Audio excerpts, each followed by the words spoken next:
pense que je me lasserai jamais de l'univers de Tim Burton. Beetlejuice, Beetlejuice, Beetlejuice! Un fantôme un peu spécial. Oui. C'est une horrible crapule. Est-ce que vous pouvez faire peur? Vous allez me dire. Et tout le monde en prend plein la tête. En avant pour la grande éclate. Salut, moi c'est Gog, je suis un grand fan de séries, j'en ai vu une centaine, mais culture film, je suis zéro. Alors cette année, j'ai décidé de changer ça en créant CTC, Construis ta culture. J'ai fait une liste de 60 films qui sont plus ou moins cultes et tous les lundis à midi, je te fais le débrief du film que j'ai regardé. Je les ai tous mis dans une roulette, la roulette des films, et comme tu l'as vu, aujourd'hui on est tombé sur Beetlejuice. Beetlejuice est un film sorti en 1988, réalisé par l'étrange mais néanmoins incroyable Tim Burton. Et encore une fois, ce film, c'est du Tim Burton dans toute sa splendeur. C'est génial. Oui, je te spoil tout de suite mon avis, j'adore ça. D'accord, c'était un super film.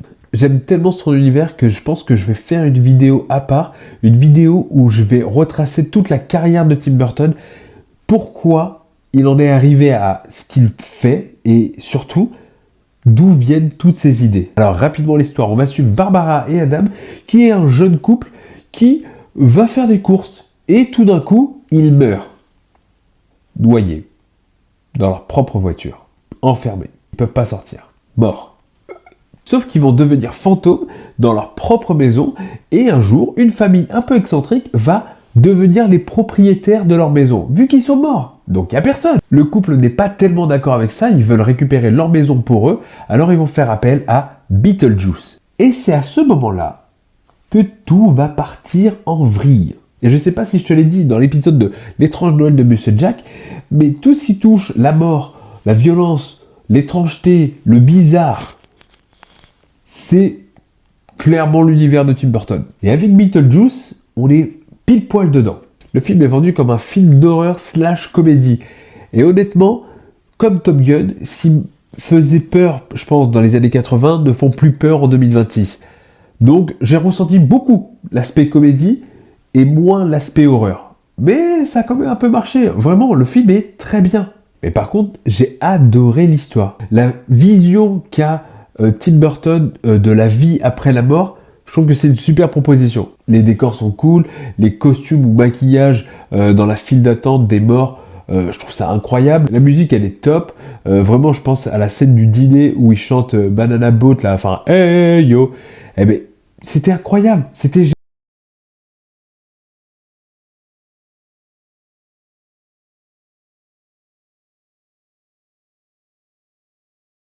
on a un casting XXL. Vraiment, il y a plein de stars. Il y a Winona Ryder que tu as vu dernièrement dans Stranger Things. Ouais, j'ai un super accent. Alec Baldwin qui a une carrière incroyable, mais moi surtout je me rappelle de lui dans Friends, parce que je te dis que j'ai vu une centaine de séries, mais les films c'est zéro. Catherine O'Hara que tu as pu voir dans Maman j'ai raté l'avion. Gina Davis que j'ai aussi vu dans Stuart Little. Mais surtout, et ça c'est incroyable, Julien Lepers dans le rôle de Beetlejuice. Ah oui, oui, oui, oui, oui, oui, oui.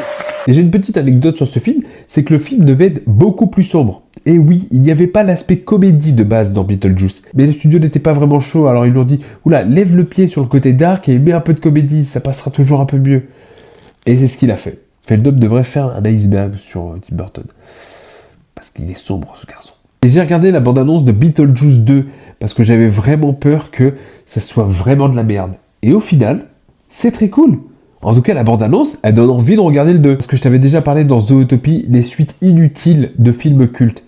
Et bien là, je pense que ça peut vraiment marcher. Parce que soyons clairs, il y a des films cultes qui ne méritent pas une suite. Les Visiteurs ne méritaient pas une suite.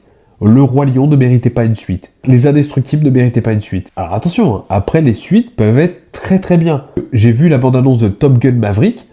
Top Gun Maverick a l'air plus intéressant que Top Gun lui-même. Hein. Donc, est-ce que ce film bizarre avec des effets spéciaux en pâte à modeler est culte?